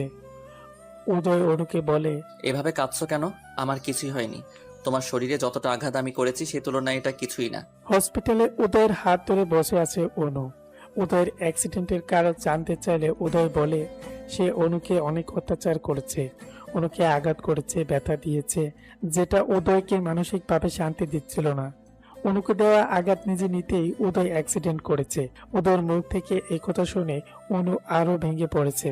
অনু চোখের পানিতে উদয়ের হাত ভিজে যাচ্ছে। দুজনের কারো মুখে কোনো কথা নেই। উদয় অনুকে বলে, আমার বেবি কেমন আছে? উদয়ের মুখে বেবিটার কথা শুনেই অনুর মনে প্রলয় শুরু হয়। এই কথাটা শুনবে বলে অনু এত কষ্ট সহ্য করেছে। কাল রাতে একটা পেশেন্ট তার বডির একটা সমস্যা দেখাতে ভিডিও পাঠিয়েছিল। আমি গ্যালারিতে ভিডিও দেখতে গিয়ে হঠাৎ একটা ভিডিও চোখে পড়লো। আমার অজান্তে কখনই ভিডিও হয়েছে আমি নিজেও জানি না। ভিডিওটা দেখে আমার মরে যেতে ইচ্ছা করছিল। অনু, আমি কখনোই কষ্ট নিয়ে বেঁচে থাকতে পারবো না। সে রাতে আমার মাঝে ঘটে যাওয়া ঘটনা আমি জানি না কিভাবে আমার ফোনে ভিডিও হয়ে গেছিল। অনু, আমি তখনই নিশ্চিত হয়েছি সব অপরাধ আমার। তোমার গর্ভে আমারই সন্তান বড় হচ্ছে। অনু, আমি খুব খারাপ। এই খারাপ আমিটার তোমার উপর কোনো অধিকার নেই। আমার সন্তান তো পেটে থেকে জেনে গিয়েছে ওর বাবা কতটা খারাপ বাবা। ওর জন্মের আগে আমি মরে যেতে চাই। সারাটা জীবন তুমি আর আমার সন্তান আমাকে অপরাধীর চোখে দেখবে, এটা আমি মেনে নিতে পারবো না। অনুকে কথাগুলো বলার সময় উদয় খুব কাঁদছিল। উদয়ের কান্না দেখে অনু নিজেকে সামলাতে না পেরে অনু কেঁদে ফেলে। অনু উদয়কে বলে, আমি তো শারীরিক আঘাত পেয়েছি, আর তুমি যে মানসিক আঘাত পেয়েছো। শরীরের আঘাত সহ্য করা যায়, কিন্তু মনের আঘাত সহ্য করা যায় না। অনু কাঁদতে কাঁদতে উদয়কে বলে, উদয়, সব কিছুর জন্য আমি দায়ী। সম্পর্কে কখনো তৃতীয় পক্ষকে পার্সোনাল কথা বলতে নেই। উদয়, ওই তিহান আমার সরলতার সুযোগ নিয়ে এত কিছু করেছে, তোমাকে কষ্ট দিয়েছে। আমি কখনো ভাবতে পারিনি যে তিহান এতটা শত্রুতা করবে আমাদের সাথে। আমি জানতাম না তিহান আমাকে খারাপ ভিডিও এডিট করে দিত। উদয়, আমার খুব কষ্ট হচ্ছে এটা ভেবে এতদিন তুমি মানসিকভাবে কতটা যন্ত্রণা সহ্য করেছো। মনের যন্ত্রণা সহ্য করা যায় না, এটা খুব কষ্টের ব্যাপার। আমি আমার রাগ, অভিমান, কষ্ট সব ভুলে গিয়েছি। বিচ্ছেদের পর যে ভালোবাসা ফিরে আসে সেটা হলো শুদ্ধতম ভালোবাসা। রাগ অভিমান আছে বলে ভালোবাসার এত গভীরতা বোঝা যায়। সত্যিকারের ভালোবাসা একদিন না একদিন সঠিক সব ভুল বোঝাবুঝি মিটিয়ে পরস্পরের কাছে চলে আসে। উদয় আর অনুর মাঝে সব ভুল বোঝাবুঝি অবসান হলো অবশেষে। অনু উদয়ের কাছে জানতে চাইলো সেদিন কি হয়েছিল, যার জন্য উদয় এতটা ভুল বুঝেছিল। উদয় তখন অনুকে সেই কাল রাত্রির বর্ণনা দিল। তিহান সেদিন আমাকে বলেছিল তুমি তিহানকে ভালোবাসো আর তিহানের সাথে দেখা করবা। তিহান আমাকে ফোন দিয়ে নিয়ে গেছিল। সেদিন আমি তোমার মুখে অনেক হাসি দেখেছিলাম, তোমাকে তিহানের সাথে দেখে মেনে নিতে পারিনি। তিহান সাথে সাথে আমাকে একটা ভিডিও পাঠিয়ে দিয়েছিল, যেটা এডিট করা ছিল। আমি বুঝতে পারিনি। তাছাড়া তোমার লেখা স্পষ্ট হাতের লেখার চিঠি দেখে আমি বিশ্বাস করতে বাধ্য হয়েছিলাম। অনু কাঁদতে কাঁদতে উদয়কে বলে, সেদিন সেই হাসিটা তোমার জন্যই ছিল পাগল। আমি তিহানকে বলেছিলাম তিহান যেন তোমাকে জানিয়ে দেয় তোমার অনু তোমাকে ভালোবাসে। দুজনের চূড়ান্ত ভুল বোঝাবুঝি শেষে উদয় সুস্থ হলে বাড়িতে ফিরল দুজন। পরিবারে অনেক দিন পর আনন্দের উল্লাস শুরু হলো। ফ্যামিলির সুখ শান্তি ফিরে আসাতে উদয়ের বাবা বাড়িতে একটা ছোট্ট দাওয়াত অনুষ্ঠানের আয়োজন করলো। উদয় অনু জীবনে সুখ শান্তির কামনা করে দোয়া করলো সবাই। ব্যালকনিতে দাঁড়িয়ে আছে অনু। উদয় অনুর হাত ধরে বলে, অনু বেস্ট বাবা আর বেস্ট হাজবেন্ড হয়ে দেখাবো, দেখে নিও। এ তুমি সব সময়ই বেস্ট ফর মি। অনু নিজের পেটে হাত দিয়ে বলে, এই পুচকু, তোর বাবা তোকে খুব ভালোবাসে তাই না? উদয় অনুর পেটে কান পেতে বলে, অনু পুচকু খুব হ্যাপি আর জানো, পুচকু বুঝে গিয়েছে ওর বাবা ওকে খুব ভালোবাসে। সেদিন উদয় আর অনুর কথার মাঝে এভা উপস্থিত হয়। বিষয়টাতে অনু খুবই বিরক্ত। অনু কিছুই না বলে চুপ হয়ে মুখ অন্যদিকে ঘুরে দাঁড়িয়ে আছে। উদয় এভাকে বলে, কিছু বলবে? এভা উদয়কে বলে, আমার শরীরটা খুব খারাপ, একটু দেখে দিবে? কি সমস্যা, জ্বর নাকি অন্য কিছু? তুমি তো ডাক্তার, একটু ভালোভাবে চেক করে দেখো। সিরিয়াস কিছু হলে ভালো ডাক্তারের কাছে যাও, আমি তো আর সবকিছু বিশেষজ্ঞ না। তুমি একটু যাবে প্লিজ? কাল সকালে বাড়ি চলে যেও, তারপর নিজের ফ্যামিলির সাথে ডাক্তারের কাছে যেও। কিছু মনে করো না অনু, এখন অসুস্থ আমরা, এখন বাড়তি মানুষ চাইছি না আমাদের ফ্যামিলিতে। তাছাড়া আত্মীয় বাড়ি বেশি দিন এসে থাকাটাও ঠিক নয়। আর হ্যাঁ, ইফা তোমাকে পুলিশে দেওয়া হয়নি, এটাই অনেক বড় ব্যাপার। সিঁড়িতে তেল ফেলে অনুর ক্ষতি করতে চেয়েছিলে তুমি। তুমি কি ভেবেছো আমি সবটা ভুলে গিয়েছি? আমি কিছুই ভুলিনি। কেন করেছো এগুলো উত্তর দাও। অনুকে কষ্ট দিয়েছি, আর যা করেছি বেশ করেছি। অনুর জন্য আমি তোমার ভালোবাসা পাইনি উদয়। আমি তোমাকে চাই উদয়, ভীষণভাবে চাই। এই জীবনে আমার তোমাকে চাই। অনু এভার গালে একটা থাপ্পড় মেরে বলে, তুমি কি ভেবেছো আমি কিছুই জানি না? তিহানের সাথে মিলে সবটা তুমি করেছো। আমার আর উদয়ের সব অশান্তির মূল তুমি। দেখো ইফা, আমি আর উদয় আজ এক হয়ে গেছি, আর চাইলেও কেউ আমাদের জীবনে অশান্তি করতে পারবে না। এবার আগে অপমানে ফুসতে ফুসতে উদয়ের বাড়ি থেকে বেরিয়ে যায়। এদিকে অনু গাল ফুলিয়ে আছে। উদয় অনুকে কোলে নিয়ে রুমে নিয়ে যায়। অনুর প্রচন্ড মাথা ধরেছে। উদয় অনুর মাথায় হালকা করে নারকেল তেল দিয়ে মাথায় চিরুনি দিয়ে চুলগুলো বেনি করতে করতে বলে, অনু, আমার মনের মাঝে খুব অশান্তি হয় সব সময়। কেন? অতীত, সবসময় আমার অতীত মনে পড়ে। অনু উদয়ের দিকে ঘুরে উদয়ের কপালে একটা চুমু দিয়ে উদয়ের বুকে মাথা দিয়ে বলে, জানো, আমার এখন সব সময় খুবই শান্তি লাগে, কারণ এই বুকটায় মাথা রাখতে পারি। আগে কি হয়েছিল সব ভুলে গিয়েছি, আর এখন তুমি আছো, এতেই আমি খুশি জান পাখি। উদয় অনুর মাথায় থুতনি ঠেকিয়ে বলে, অনু, তুমি আছো বলে জীবনটা এত সুন্দর। এই জন্য ছোটবেলা থেকে আমি শুধুই তোমাকে ফলো করতাম। আমাকে ফলো করতে, শুধু মাঝে মধ্যে যে আমার ব্যাগ থেকে টাকাও চুরি করতে, সেগুলো ফেরত দাও। তুমি প্রায় আমার টাকা চুরি করতে। ওয়েট, টাকা দিচ্ছি। উদয় আলমারি খুলে অনুর থেকে নেওয়া সব টাকাগুলো বের করে দেখালো। সব টাকার গায়ে লেখা আই লাভ ইউ অনু। অনু টাকাগুলো গুনে হিসাব করলো 2 লাখ থেকে 2 টাকা থেকে শুরু করে 1,000 টাকার নোট সবই আছে। অনু গুনে দেখলো 18,200 টাকা হয়েছে। অনু উদয়কে বলে, এভাবেই টাকাগুলো যত্ন করে রেখে দিয়েছো? উদয় অনুর গাল ধরে বলে, তুমি নিজেই তো একটা যত্নের মানুষ আমার কাছে। 8 মাসের গর্ভবতী অনু। উদয় 24 ঘন্টায় অনুর খেয়াল রাখছে। অনুকে একটা কোটো নাড়তে দেয় না উদয়। সকালে অনুকে খাইয়ে উদয় চেম্বারে চলে যায়, আবার সারাদিন ফোনের উপর ফোন করে সব খোঁজ খবর রাখে। উদয় আর অনুর মাঝে সব ভুল বোঝাবুঝি মিটে গিয়েছে। উদয় আর অনু এখন অনেক ভালো আছে। হঠাৎ অনুর গরুর বড়ি আর রুটি খেতে মন চেয়েছে। এমন একটা খাবার হুট করে কাকে বলবে, বললেও তো পাওয়া যাবে না। উদয় অনুকে ফোন দিয়েছে, অনুর কিছু খেতে ইচ্ছে করছে কি না তাহলে উদয় নিয়ে আসবে, কিন্তু অনু শুধু মুখ কোঁচকাচ্ছে, উদয়কে বলতেই পারছে না। এমন সময় সালেহা খালা উদয়কে পাশ থেকে বলে, উদয় বাবা, অনু মায়ের তো গরুর ভুঁড়ি খেতে ইচ্ছে করছে। উদয় সবগুলো রেস্টুরেন্টে ফোন দিয়ে একটা রেস্টুরেন্টের রান্না করা বড়ি পেয়ে গেল। উদয় রেস্টুরেন্ট থেকে ফেরার সময় অনুর জন্য বেশ কয়েকটা শাড়ি কিনলো, ওর সাথে কাঁচের চুড়ি কিনলো, কারণ আজ অনুর জন্মদিন। উদয় অনুকে একটা সারপ্রাইজ দিতে চায়। উদয় হঠাৎ খেয়াল করলো তেহানকে পুলিশ ধরে নিয়ে যাচ্ছে। উদয় একটা পরিচিত লোকের থেকে জানতে পারে একটা মেয়ের সাথে ভালোবাসার অভিনয় করে তাকে রেপ করে এতদিন লুকিয়েছিল তেহান। পুলিশ আজ তাকে খুঁজে পেয়েছে। উদয় যেন মারাত্মকভাবে স্বস্তি পেল। অপরাধ করে কেউ কোনোদিন পালিয়ে ভালো থাকতে পারে না। এরপর নিজেই অনুতপ্ত আর তেহানের বিচার আইন করবে। উদয় বাসায় ফিরেই অনুকে পেছন থেকে জড়িয়ে ধরে গালে কয়েকটা চুমু দিয়ে বলে, শুভ জন্মদিন কলিজা। অনু অবাক হয়ে যায়, উদয় এত ঝামেলার মাঝে এটা মনে রেখেছে। অনু উদয়কে জড়িয়ে ধরে বলে, আই লাভ ইউ টু কলিজা, ভীষণ মিস করছিলাম তোমাকে। কয়দিনই বা বাঁচবো বেশি টাকা দিয়ে, আর কি করব?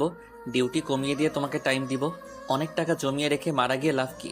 তার থেকে তোমাকে সময় দিব, সেটাই ভালো হবে, তাই না কলিজা?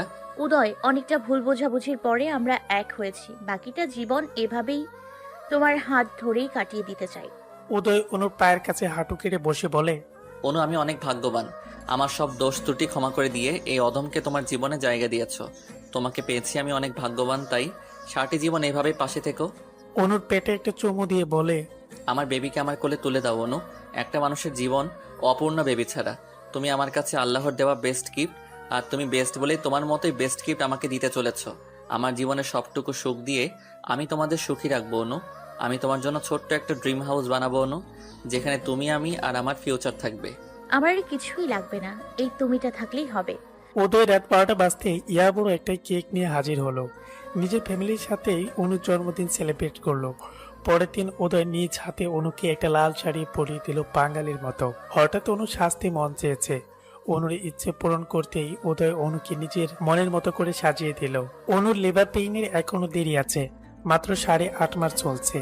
উদয় সেদিন হসপিটালে ইমার্জেন্সি মিটিং এ ছিল। অনুর হঠাৎ করে প্রচন্ড ব্যথা শুরু হয়েছে। অনু ব্যথায় ছটফট করছে।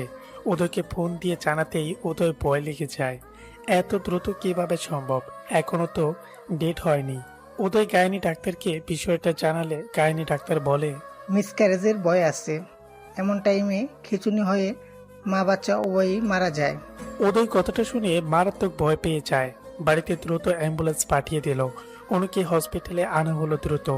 অনুর ব্যথায় ছটফট করছে আর বলছে, উদয়, আমি বোধহয় বাঁচবো না, আমার বেবিকে তুমি দেখে রেখো। উদয় অনুর হাত ধরে বলে, কিছুই হবে না তোমার। তোমার বেবি আর তুমি দুজনেই সুস্থ থাকবে, ভয় পেও না অনু। টেনশনে উদয়ের প্রেশার বেরিয়ে যাচ্ছে। ডাক্তারকে তো উদয় বলেই দিয়েছে, যেভাবেই হোক মা বাচ্চা দুজনকে বাঁচতেই হবে। এই বাচ্চার জন্য অনু অনেক কষ্ট করেছে। এই বাচ্চার কিছু হলে অনুকে বাঁচানো যাবে না। ডাক্তার উদয়কে বলে, অনুকে এক্ষুনি অপারেশন করতে হবে, না হলে হয়তো মা সন্তান দুজনকে বাঁচানো যাবে। উদয়ের অনুমতিতে অনুকে ওটিতে নেওয়া হলো। উদয় অনুর জন্য বিভিন্ন মসজিদে মান্যত করলো। ফ্যামিলির সবাই টেনশন আছে কি থেকে কি হয়ে যাবে এটা ভেবে। ইপাও হসপিটালে এসেছে। ওটি শেষ হলে ডাক্তার গুড নিউজ দিল, অনু সুস্থ আছে। যমজ 2টা বাবু হয়েছে, তাও আবার ছেলে বাবু। ওদের যেন খুশিতে পাগল হয়ে যাওয়ার উপক্রম। অনুর ক্যাবিনে ঢুকে অনুর গালে চোখে মুখে চুমু দেয় আর ছেলেদের কোলে তুলে নিল। অনুর হাত ধরে বলে, আল্লাহর কাছে লাখ লাখ শুক্রিয়া, তুমি ঠিক আছো তাই। ইভা অনুর কাছে এসে ক্ষমা চেয়ে নেয়। অনু ইভাকে ক্ষমা করে দিল। অনু আর তার 2 ছেলেকে নিয়ে বাড়িতে আনা হলো। অনুর মা বাবাও এসে অনুর বাড়িতে উঠেছে, কারণ 2টা বাচ্চা সামলাতে অনু আর ওদের দুজনের মা বাবাই হিমশিম খেয়ে যায়। অনু আর মা বাবা দুপক্ষ ভীষণ খুশি। তাদের নাতি নাতি নিয়েই কেটে যায় দিন। বাচ্চাদের বয়স যখন 1.5 বছর হতেই মহা অশান্তি শুরু হয়। বাচ্চা 2টা হাঁটতে শিখেছে, 2টা বাড়ি দুষ্ট হয়েছে। ওদের ফোন নিয়ে একবার পানিতে ভেজাচ্ছে, ইচ্ছে করলে দুজনে বিছানায় হিসু করে দেয়। রিমোট ভেঙে ফেলছে, রুমের জিনিসপত্র সব এলোমেলো করে রাখে। অনুকে বাচ্চারা অতিষ্ঠ করে তুলেছে। রাত 12টার আগে একটাও ঘুমায় না, আর ভোর 4টার আগে উঠে যায়। অনু বাচ্চাদের ওদের কাছে রেখে পাশের রুমে গিয়ে ঘুমিয়ে পড়ে। ইদানিং অনু রোজ একই কাজে করছে। বাচ্চাদেরকে বকলে উদয় আবার রাগ করে, তাই অনু উদয়ের কাছে বাচ্চাদের রেখে যায়। অনেকদিন হয়েছে দুজনে একটু আলাদা সময় কাটাতে পারে না। অনু রাত 11টার দিকে পাশের রুমে গিয়ে ঘুমিয়েছে। উদয় বাচ্চাদের ঘুম পাড়িয়ে পাশের রুমে গিয়ে অনুকে জড়িয়ে ধরে আর বলে, এই তুমি যাও তো, সারা দিন তোমার বাচ্চারা আমাকে ঘুমোতে দেয় না। ওদের পিছে ঘুরতে ঘুরতে আমি ক্লান্ত, এখন ঘুমাবো। উদয় আরো একটু শক্ত করে জড়িয়ে ধরে বলে, আজ বউকে জড়িয়ে ধরে ঘুমাবো। ওদের পাশে আজ সালেহা খালাকে রেখে এসেছি। অনু গুম গুম চোখে বলে, উদয় ঘুমোতে দাও না। উদয় অনুর গলায় মুখ ডুবিয়ে বলে, একটু ভালোবাসতে দাও না। 2টা ছেলের বাবা হয়েছি বলে কি আমি বুড়ো হয়ে গিয়েছি? বউকে ভালোবাসতে পারবো না? এই 1 বছরে যা গ্যাপ গিয়েছে সবটা উসুল করে নিব। অনু বুঝতে পেরেছে তার উদয় আজ অনেক রোমান্টিক মোড়ে আছে, তাকে কোনোভাবে আটকানো যাবে না। বাধ্য হয়ে বরের কাছে দৌড়া দিতে হলো। উদয় অনুকে আদর করতে করতে ঘুম পাড়িয়ে দিল। উদয়